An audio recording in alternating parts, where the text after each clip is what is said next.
What's up, celestial beings? This is Spaceman 2XX0 and we're back again for another unboxing video.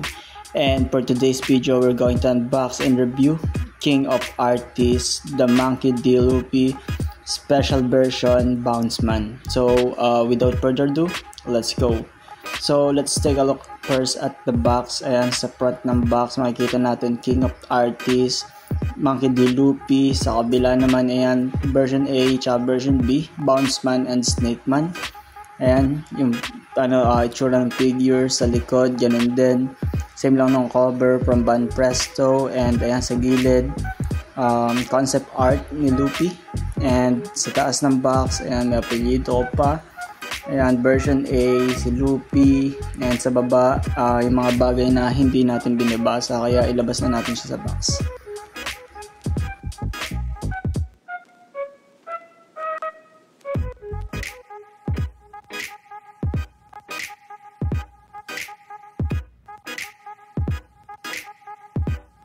So ayun, nailabas na natin sa box yung unang part, yung base. Ayan, yung base ng figure, tapos yung support stand.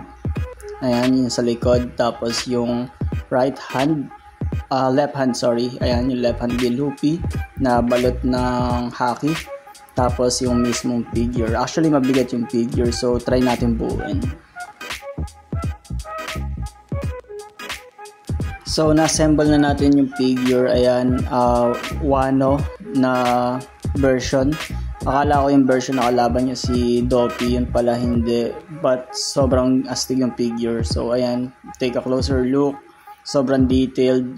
Ayan pa, meron pang yung mga miss, yung usok na lumalabas sa kanya, tapos yung scar niya na X sa dibdib. Ayan, tapos yung mga parang tattoo. Ayan, yung sa Wano na suot ni Luffy.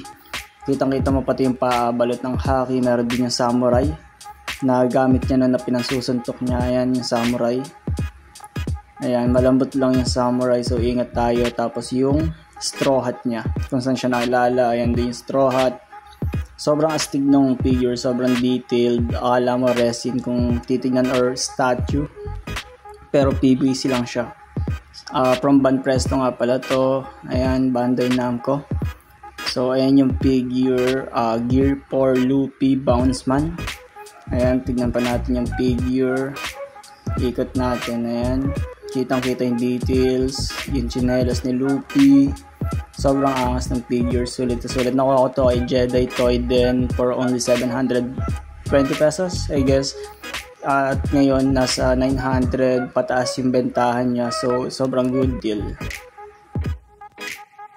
So, ayun lang ulit guys for this video. Quick unboxing lang tayo ng Ban Presto King of Artists, Monkey D. Luffy Gear 4 Bounceman Special Version.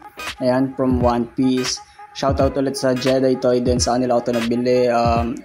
Follow nyo, sobrang solid. Meron na rin silang physical store sa QC if I'm not mistaken. Ayan, lalagay ko yung link ng Facebook, TikTok, tsaka Instagram nila sa baba. Follow nyo na lang sila, sobrang good ng mga deals nila. Ayan, so sa mga nanonood dito, siguro alam niyo na kung ano yung susunod natin i-unbox. Galing din sa Jedi Toy din. Ayan, King of Artists din, Monkey D. Luffy Gear 4 Snakeman. So ayan, yun lang guys. Thank you so much again for watching this video. Huwag niyo kakalimutan pindutin yung like and subscribe button. Kita-kits ulit next Wednesday. And yun lang. Thank you so much and bye-bye.